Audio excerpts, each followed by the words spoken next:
I just want to say at the outset that we're really meeting in astonishing times. Just yesterday, Russia presented two full agreements, a treaty that they proposed to sign with the United States, an agreement that they proposed be signed by all of the NATO members in Russia. These read like a peace agreement, like a final peace treaty to end the Cold War. They call for rolling back the expansion of military forces up near Russia's borders. They call for acknowledging that Russia and NATO are not enemies. We will see what kind of response this gets, but they've definitely laid out what a peace for the world could look like and what they believe it should look like. This is a very big step. The second of three items I want to highlight at the outset is the ongoing meeting in Islamabad, Pakistan. This is an emergency meeting of the OIC, the Organization for Islamic Cooperation. Saudi Arabia is currently the chair. They called for a meeting. Pakistan offered to host it. And yesterday, today, tomorrow, the 50-some members of the OIC are meeting to discuss the situation in Afghanistan, where there is a terrible humanitarian crisis due to the withholding of funds from the Western banks, especially the United States, which holds billions of dollars in what are the assets of the Afghan central bank. Also, there are economic sanctions. Essentially, the institutions of the US, of Europe, of Britain are saying that the Taliban is unacceptable because any assistance or finance that goes through official government channels is legitimizing the Taliban. It must be prevented.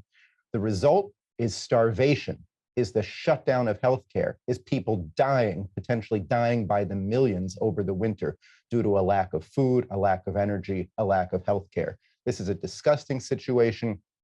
The OIC is meeting to put forward a proposal, and we're very hopeful that the Schiller Institute's Operation Ibn Sina, which uses Afghanistan as an opportunity for the world to focus on a shift in Afghanistan as a way of leaving the barbarism of geopolitics and turning to the humanity of a new paradigm. On Pakistan's national PTV, yesterday appeared Schiller Institute founder Helgat LaRouche to speak about this, Schiller Institute Southwest Asia coordinator Hussein Askari to speak about this. Today, Schiller Institute's Harley Schlanger appeared, and so will Karel Verreken, I believe. So this is a major input into the country where the OIC event is happening. So we look forward to the OIC putting forward a really robust proposal with their final statements tomorrow, because it'll really put the West, it'll put the world on notice. It'll force a choice. Will you support these people, or will you tolerate economic conditions that ensure mass death? That's the choice that the world will have to make if the OIC puts this on the table. And then just the third thing I wanted to mention is the brick wall that green policies are running into. In Europe, the European Union has set up an emissions trading system to trade the opportunity to emit carbon dioxide. Well, at the EU meeting yesterday, Poland and the Czech Republic said that they plan to veto the entire EU climate and energy plan unless this is removed. Because what it's doing is it's making energy more and more and more expensive. It's in effect another CO2 tax. And I think that what this points out is that for all of the lovely dreams that are presented about, a nice windmill and it's very wholesome and it makes you healthy, like eating vegetables, what it really is extremely expensive. It's unproductive because the energy is inherently physically expensive because it's low quality. It's intermittent. It requires enormous amounts of resources to build these windmills, far more efficient to build nuclear power plants. So I wanted to set the stage with that. So we're going to turn now to a joint presentation by Rachel Brown and Megan DeBroat well, I should let them speak for themselves, but I think we'll address the quality of the human species that should be represented in the new paradigm that we bring about. After those presentations, we'll turn to discussion. So turn it over to Rachel Brown. Hi, Rachel. Great, thank you. I wanted to start actually just with a quick update on what you just mentioned about Afghanistan. There is something of an international recognition of the situation there, which is good, but we certainly need to do more. We had a discussion, EIR, the LaRouche movement had a discussion with Dr. Shah Marabi, the former advisor to the Afghan Central Bank. And he said the current situation is that there's been already a 14% devaluation of the currency. They're almost out of funds, so that could rapidly get much worse. Inflation is hitting 74% increase in gas prices, 20% in wheat prices, 30% for flour. These are food essentials, obviously. And that with denial of access to the SWIFT system in Afghanistan, foreign trade has essentially stopped, with trade to Pakistan even going down by 50%. So this is not helping women or children. This is killing people. There is a letter circulating in Congress to release the funds. It now has 23 signers from both the House and the Senate. But we need to continue what we're doing to get action on this. Then I just wanted to go back to a presentation that our EIR economics editor made in June of this year, when he made I think a very essential point to understand the current situation today, which is that this green policy really has nothing to do with the climate. This great reset, this reorganization of global finance and issuance of new policies by governments has zero to do with saving the climate, and has everything to do with the financial collapse, which has been going on since 2008 and before. So yeah, I just wanted to go over a couple of points that he made, which is that in August of 2019, there was a Jackson Hole meeting of central bankers. It happens every year. Leading world bankers get together and decide their policies for the next year. At the one in 2019, there was the beginning of a policy shift that we see today, with two things. One, with a vast increase of money printing, and two, with the open discussion of private banks taking more leadership than governments. This was sort of discussed before, but this was out in the open as of 2019. So I'll just give a couple of examples of what was said there. Just share my screen here.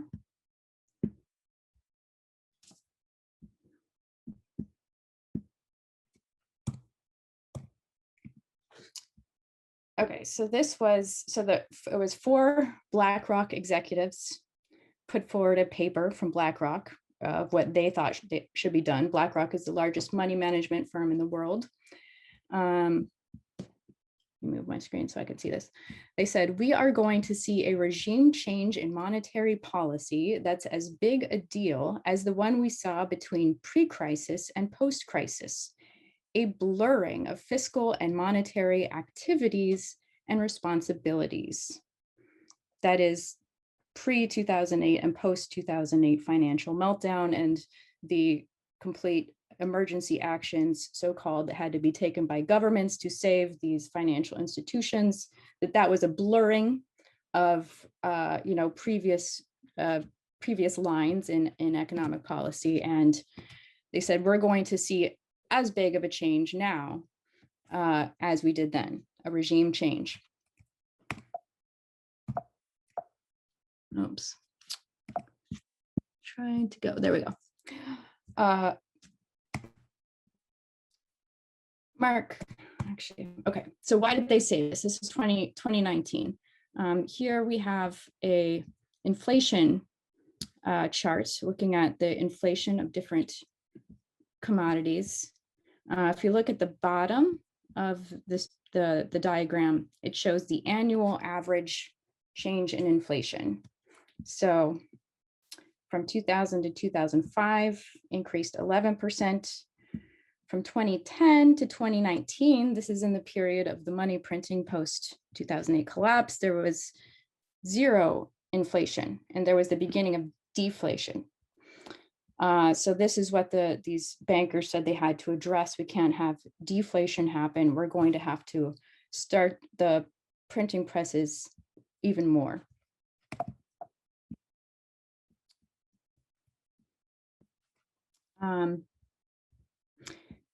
Just to compare where the world was financially, this was the global debt that's been growing, and you see why they would need to print the money to cover the growing financial debt, which was also being created by the quantitative easing. So at that meeting also, Mark Carney, former head of the Bank of England and current climate warrior, proposed a new global digital currency. He said a synthetic hegemonic currency could dampen the domineering influence of the US dollar on global trade.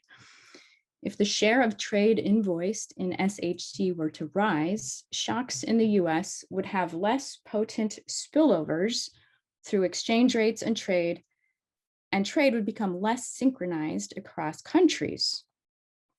The dollar's influence on global financial conditions could similarly decline if a financial architecture developed around the new SHC and it displaced the dollar's dominance in credit markets.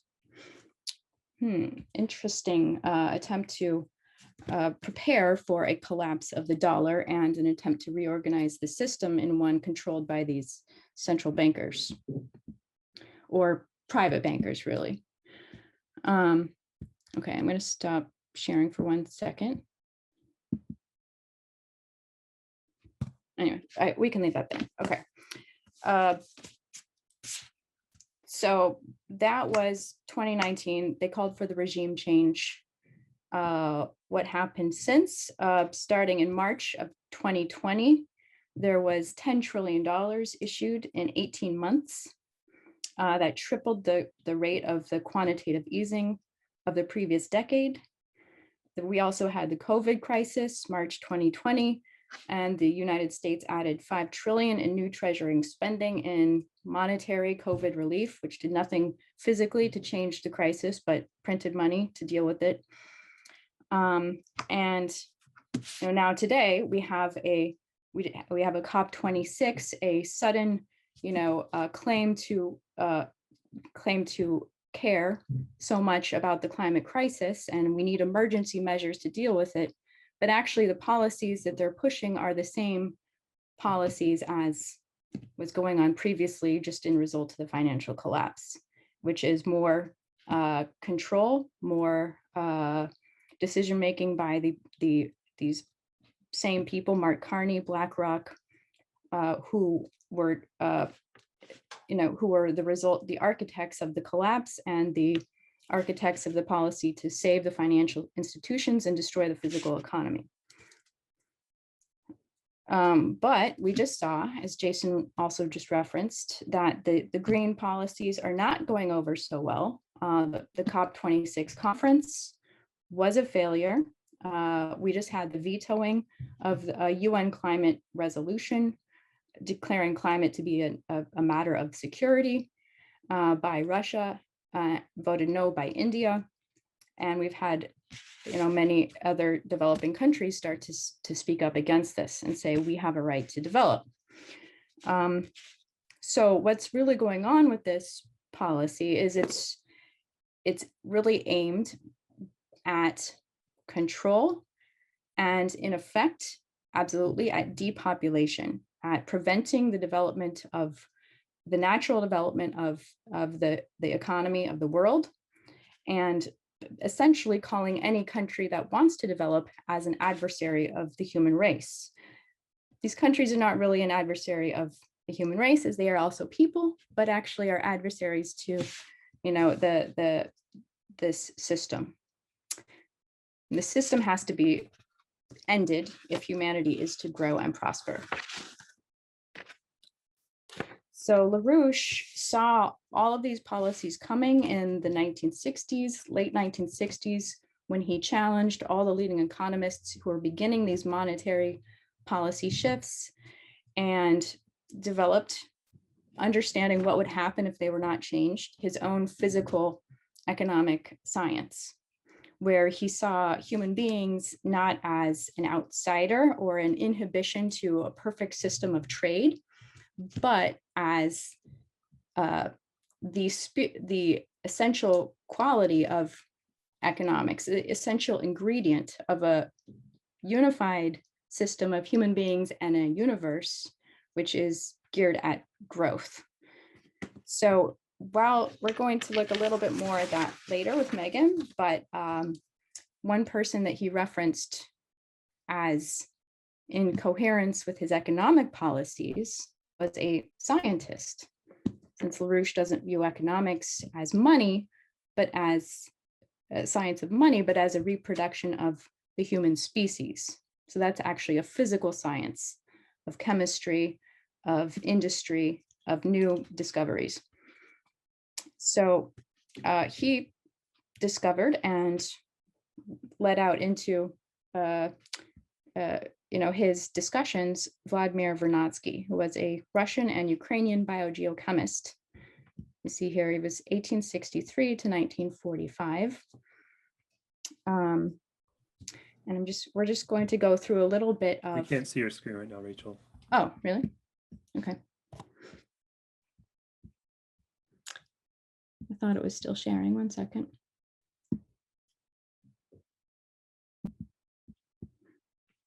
There we go. Okay. Let me try to get it to the full view again.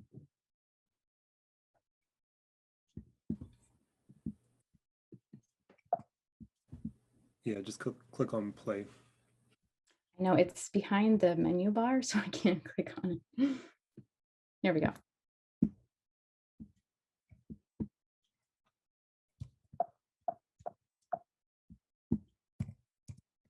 Okay. 1863, 1945. So he was a biogeochemist, and he said we need to study life, not from the standpoint of a biologist who just looks at the morphology and shape of a living organism, but he's going to look at how life acts as a totality, and specifically how it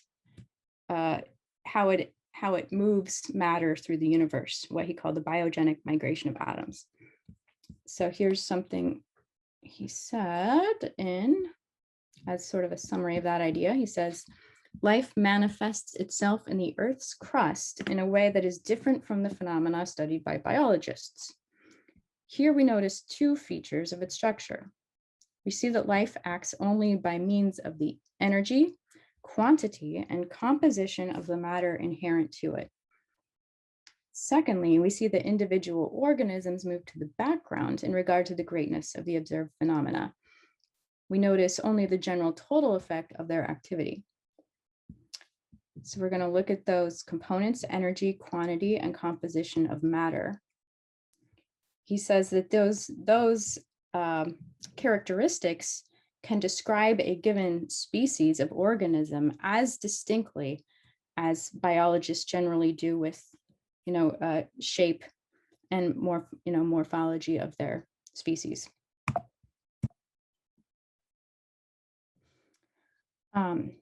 He looked at an organism essentially as a whirlpool of atoms, where an organism is taking in, whether it's life, plant or animal, or bacteria, it's constantly taking in a certain amount of material and putting out a certain amount of material.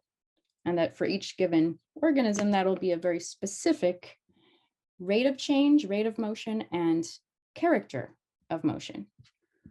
So he says here, life is a more or less fast, more or less complicated whirlpool, which always captures molecules possessing certain qualities and which has a constant direction, that it is always penetrated by and always deserted by individual molecules.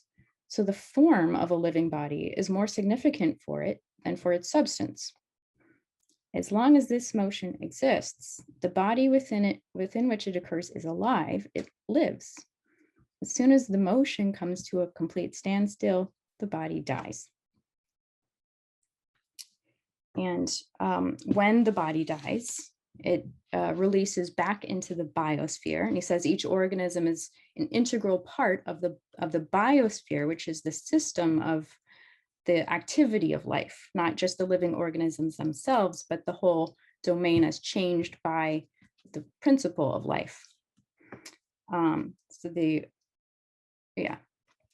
organism will release through its decomposition elements back into the biosphere, which create minerals, soil, and processes for other organisms to exist on.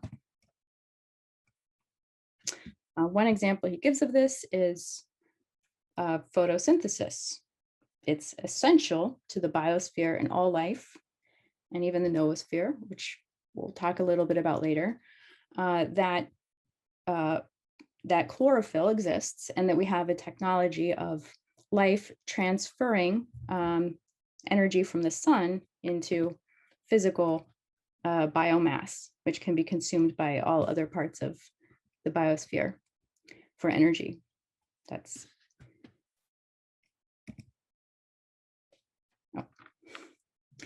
Here's an image of it.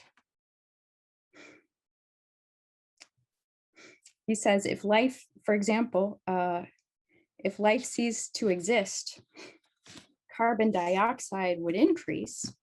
As you see in other planets that don't have life on them, there's an increase. There would be an increase of the CO2 in the atmosphere, and free oxygen would disappear. He also talks about the migration of atoms of magnesium forming into chlorophyll, which has gone on for 2 billion years. So for each organism, you would have a specific ratio of these elements that exist within it, and that this is also a characteristic as distinct for each species as their structure. I've summarized that already. This is just one example of the nitrogen cycle, where the atmospheric nitrogen at the top is not in a form that can be consumed by life.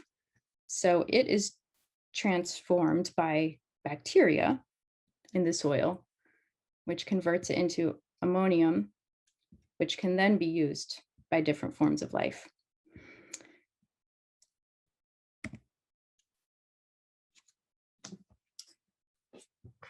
The other characteristic he gave at the beginning is energy. What's the energy of a particular species?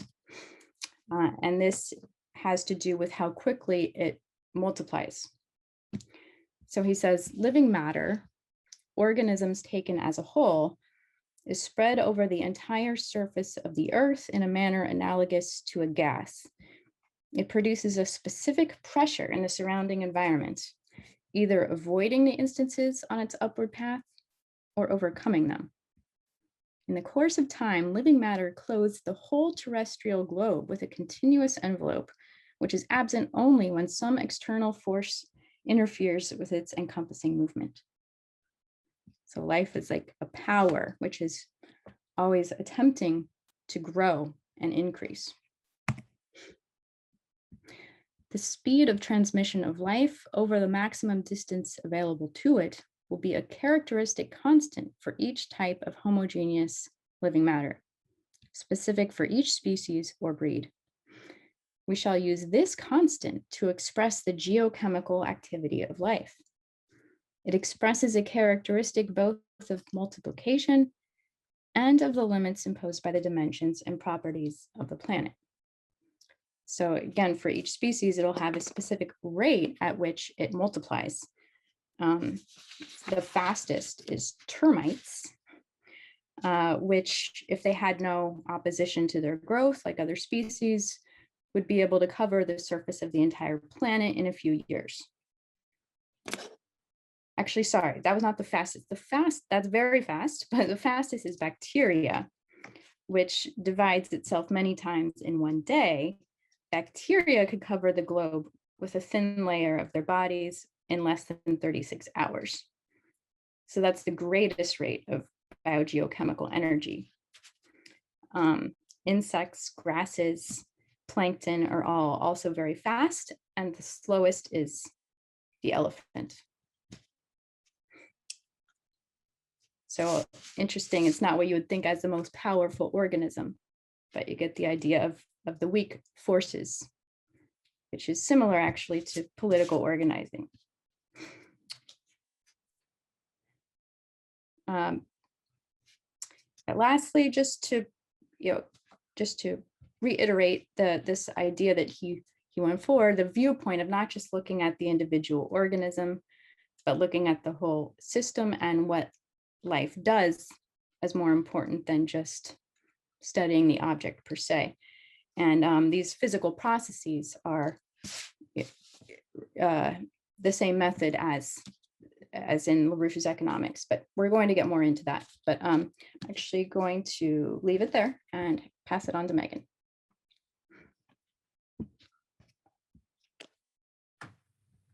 Okay, so I'm going to pick up on where Rachel just left it on the biogenic migration of atoms, this process of change in just a moment. First, I just want to say something about Vernadsky himself. Rachel mentioned he was born in 1863 and died in 1945. So he was born into Tsarist Russia, and he died in 1945 in the Soviet Union at the end of World War II. So just consider the kind of momentous upheaval and change for civilization that took place over those years of his life.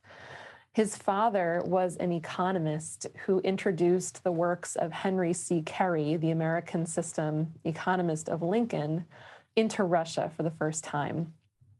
His mother was an intellectual who died when Vernadsky was quite small, and his stepmother was, among other things, a musician, a pianist. So Vernadsky was surrounded by ideas. And the important thing about Vernadsky, as I think many of you know is also true of LaRouche, is that he was not an ivory tower scientist, a mere theorist. While he certainly saw science as the domain in which he could make the greatest contribution to humanity, he was intensely political. He was gripped by the changes within civilization taking place in his day.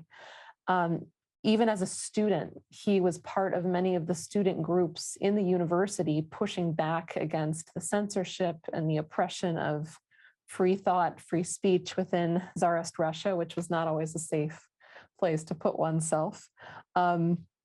He continued that work as a professor. He also was constantly looking for ways to improve the well-being, the standard of living of the common person within Russia, both within the cities in terms of life, standard of living in the cities, but also especially in the countryside, in the agricultural areas.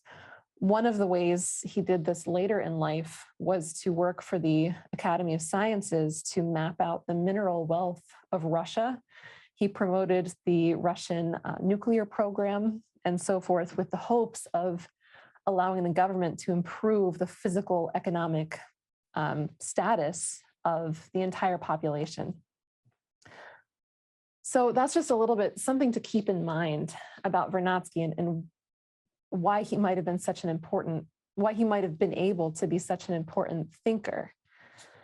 So from there, I want to take on this assumption that many, many people have, especially in the West, but I know not only in the West, which they've absorbed and adopted without really thinking it through much. And that assumption is this. That assumption is that nature is in a delicate balance. Now, Rachel's already poked a bit of a hole in that with some of Vernadsky's ideas. But the idea is, well, nature is in this delicate balance, and humanity, and that balance is inherently good. You know, we can't know it. We can't possibly know the inner workings of that. And anytime humanity tries to intervene and do something like build a city or build a power plant or exist, we disrupt that. We mess it up. And there's this really horrible assumption that you see if people have seen videos or pictures of these climate marches among students and young people. The inherent assumption is that man's activity is wrong. Man's activity is evil. We are destroying the planet. And actually, there was a study done, I think it was last year, or maybe earlier, no, it was released earlier this year, that surveyed 10,000 young people in the West. And almost half of them said that anxiety around man's destruction of nature disrupts their daily life and affects their mental health.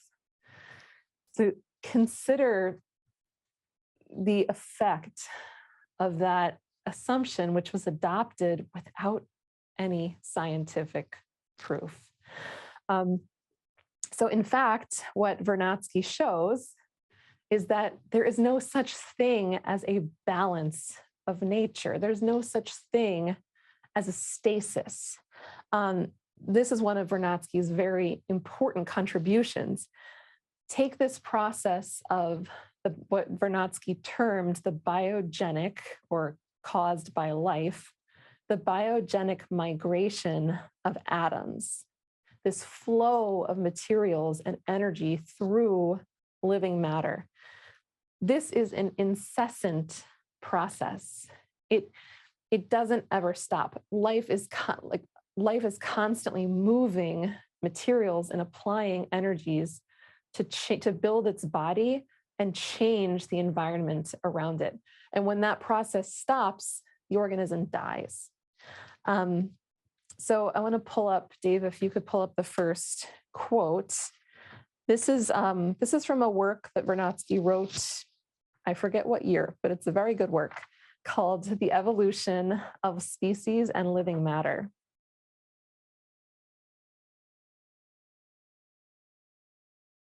So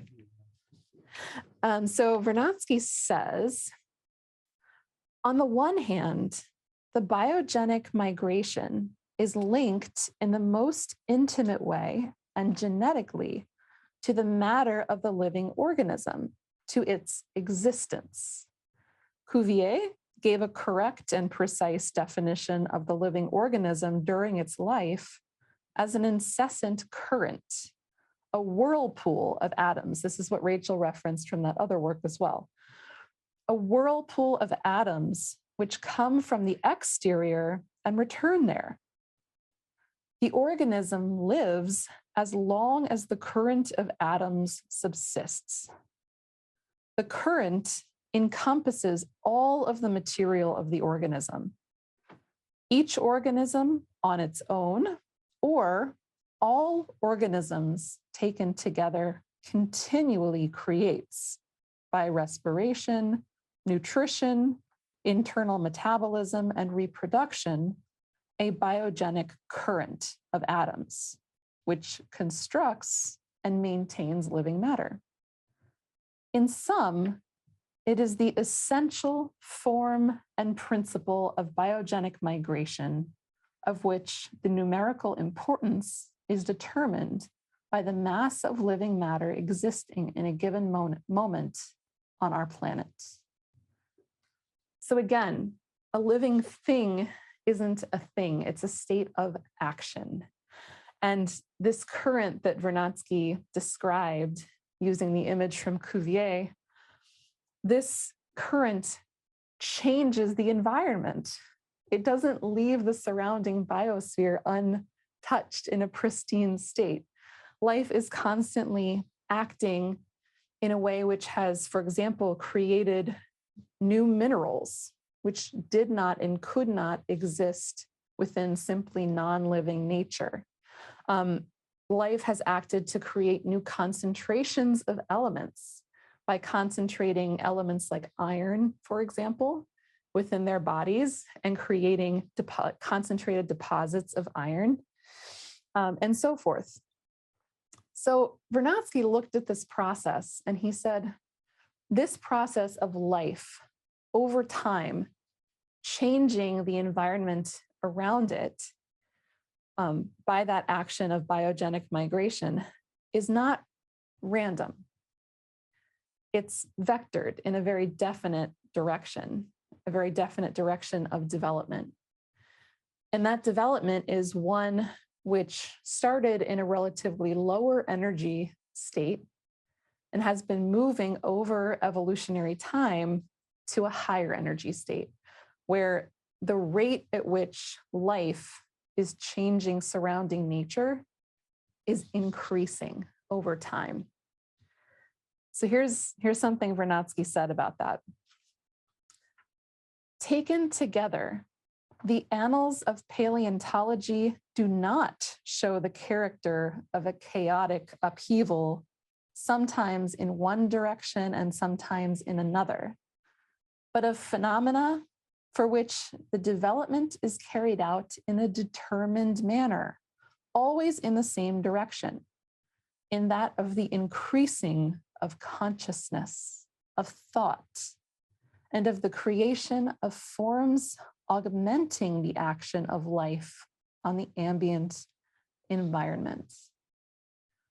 So that's Vernadsky's view of what's guiding or what's behind evolution. So what Vernadsky characterizes as this evolutionary process of the different forms of living matter, the turnover of species as we move through evolutionary time, is a totally fascinating lens through which to look at the process of evolution and extinction, which is usually presented to us in the Darwinian way, which is that, you know, animals are out there in the jungle fighting for their survival, and it's survival of the fittest, and everything is driven toward, you know, sexual reproduction or whatever, and it's only the strongest that survive. Vernadsky says no. There's a direction which the biosphere as a whole is going in, and that is one of an upward, higher energy direction, which culminates with mankind, and we'll get to that in a moment. Before we do, I want to give a couple of quick examples of the way Vernadsky viewed evolution and extinction. So one is an example I've used before, but I like it very much. It's a very good one. And that example is this. Roughly, oh, not that one yet. Yeah, that's the second example. Roughly between 2 and 2.4 billion years ago. So just to put that in perspective, as far as we know or can prove, life has been on Earth for 3.5 billion years. So somewhere 2 to 2.4 billion years ago, life on Earth had recently developed a new technology called photosynthesis. And photosynthesis gave life a completely new power, which is that of capturing cosmic energy coming from outside the planet, and turning it into chemical energy, which was capable of doing work on the surface of the Earth. So in the course of photosynthesizing, you know, photosynthesis taking place on Earth, little microorganisms, the main one was cyanobacteria, began to gobble up all of the CO2 in the environment and pump out a bunch of free oxygen. Now, that might sound pretty good to us today. The problem for life at that time is that for almost all organisms, oxygen was toxic. It was poisonous. It tore their little bodies apart. And over the course of what later became known as the Great Oxygenation event, a mass extinction occurred in which around 99% of all life on the planet perished. But what emerged? Obviously, we're here, so life didn't completely go out of existence.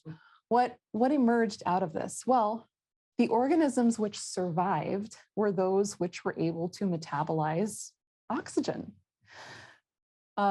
These organisms were able to make higher amounts of free energy available to the processes of life on the planet.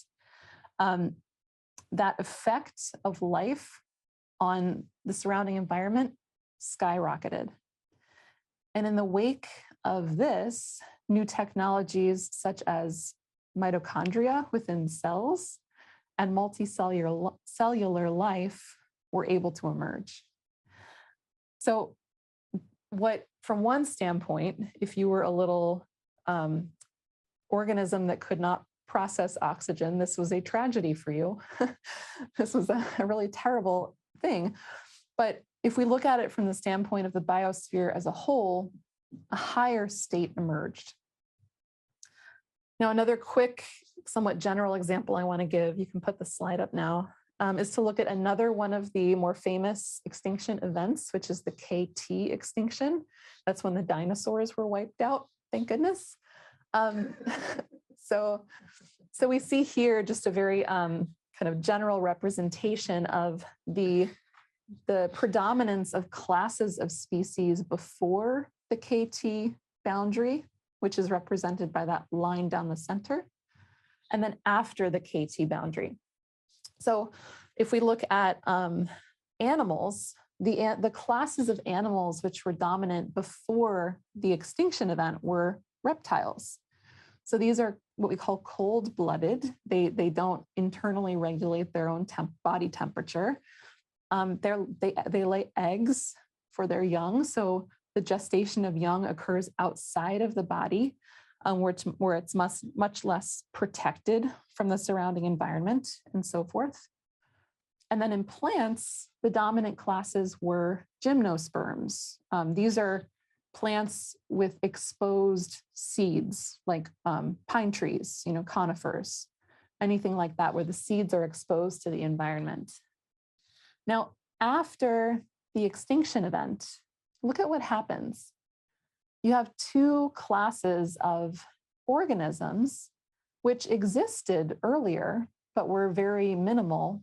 They rise to predominance, and that is mammals, in the case of animals, which are warm-blooded. They carry and gestate their young within their bodies. They're much more independent of their environment, and their metabolisms are much more high energy throughput.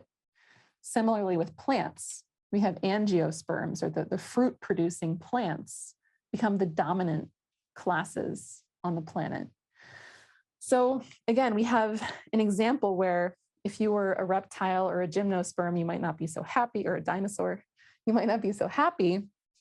But what emerges after a seeming tragedy, if we look at it from the standpoint of the whole, is a higher energy system, which is more capable of causing change.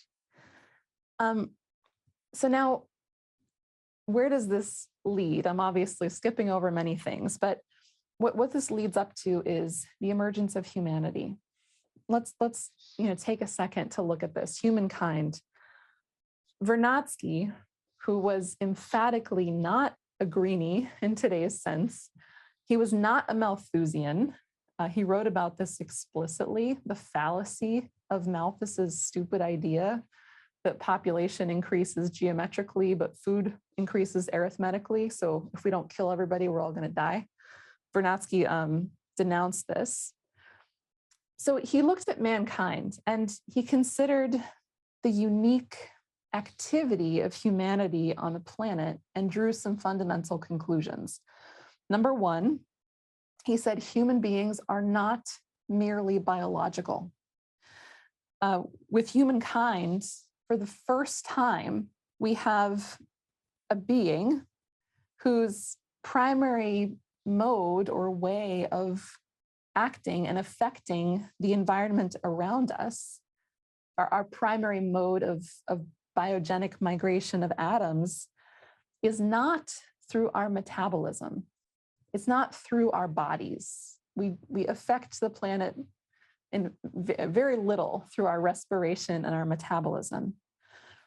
Instead, we employ what Vernadsky termed biogenic migration via technology. So in other words, we humans organize our activity, we organize our societies, our governments, our productive efforts. You can think of industry, mining, education, energy production. We organize those things according to what? According to thoughts, according to ideas, something immaterial, according to discoveries that we've made and verified, which are the way that we think the universe is run behind the scenes. You can think universal gravitation, which has made us a spacefaring species. Here's a fun comment that Vernadsky made in 1943 about this. He said, this is in a writing called Some Words About the Noosphere. He said, here, a new riddle has arisen before us. Thought is not a form of energy. How then can it change material processes? Now, that's an important question, because what Vernadsky observed is that humanity, the effect of human ideas on changing the organization of the environment around us, creating new mineral resources that didn't and couldn't exist before, applying forms of energy that couldn't have been applied on Earth without us, like fusion power, concentrated electrical power, and so forth. He said, this is overtaking the biosphere. Our effect on the planet is beginning to overtake the effect of mere non-human life. So it's the most powerful force on Earth. And so his conclusion, which if you think about the year in which this was written, 1943, the middle of World War II from Russia, is incredibly optimistic. His conclusion is that this new state of the biosphere, which he called the noosphere, or the domain of reason, the domain of mind, of cognition, he said this is unstoppable. This will happen. The biosphere will be transformed into a noosphere. And so he said this, the historical process is being radically changed under our very eyes. For the first time in the history of mankind, the interests of the masses on the one hand and the free thought of individuals on the other determine the course of life of mankind and provide standards for mere ideas of justice. Mankind, taken as a whole, is becoming a mighty geological force. There arises the challenge of the reconstruction of the biosphere in the interests of freely thinking humanity as a single totality. This new state of the biosphere, which we approach without our noticing, is the noosphere. So I want to come back to what Rachel said about Lyndon LaRouche, and LaRouche introducing to humanity a new notion of economics, which is based on the unified action of mankind as an essential part of the universe, the growth, the progress of man. So that is why Lyndon LaRouche, after he made his own discoveries in the science of physical economy at the end of the 1940s and early 50s, LaRouche recognized the complementarity of the work of Vernadsky, which he said he was aware of in the 1940s, but not really familiar with. He wrote a completely fascinating paper, which I will recommend to everyone, in 2005, called On the Noetic Principle, Vernadsky and Dirichlet's Principle. And I'll just mention, LaRouche cited this paper in just about every paper he wrote after that for the next several years. But in that paper, he says this, which I think reflects LaRouche's own sense of the complementarity of Vernadsky's ideas to his own discoveries. The characteristics of the biosphere, as Vernadsky defined it, and noosphere, as I define physical economies as wholes, are analogous. Everything to which I have referred on this account in excerpting Vernadsky's 1935 paper has a parallel in my methods of a science of physical economy. And then after that, later in the paper, he says this: after all, man is a living organism whose existence is biologically a part of the biosphere and depends upon the biosphere. Yet that is not the essential distinction of the human species, nor of the individual member of that species. The essential distinction is intellectual, a quality in the image of the creator of the universe, a quality of a higher order than anything experienced in any other living species. Since, as Vernadsky emphasizes, the noosphere is expanding relative to the biosphere, so just as the biosphere should be continuing to grow relative to Earth's immediate abiotic domain, we must say that just as Vernadsky emphasizes that the abiotic material is used by the processes of the biosphere and exchanged within the abiotic domain, so the biotic features of the human individual and individuals are used in accord with those higher principles expressed in the noosphere.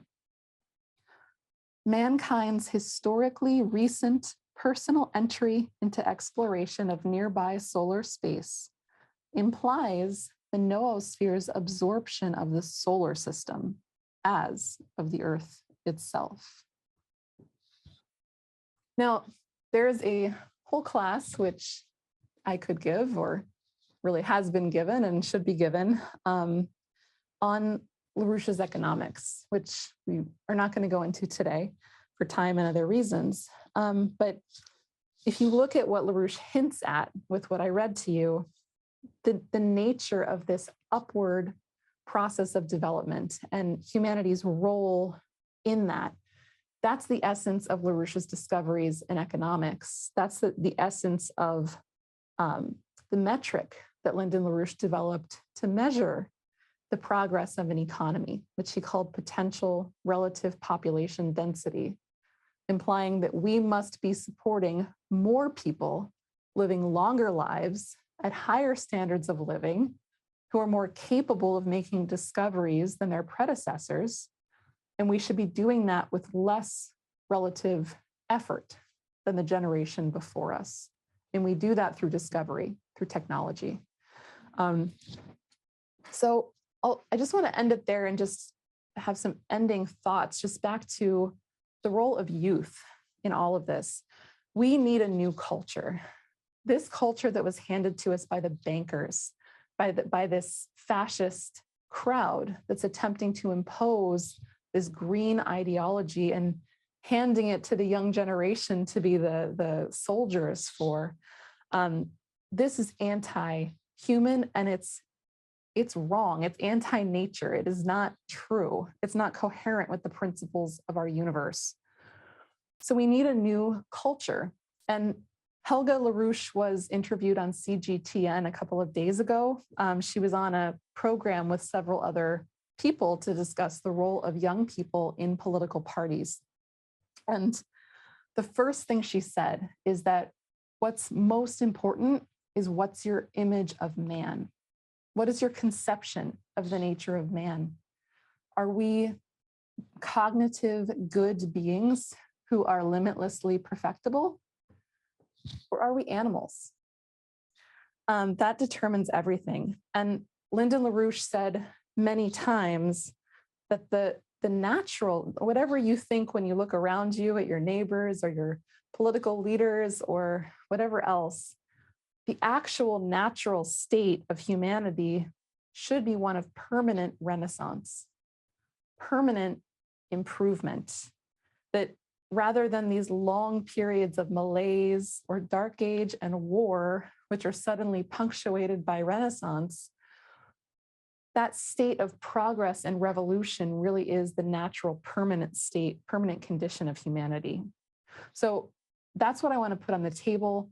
I think that really ought to be the culture which this youth generation takes up and demands a replacement of the current very bad culture, which has been handed to us by our predecessors and current political leaders.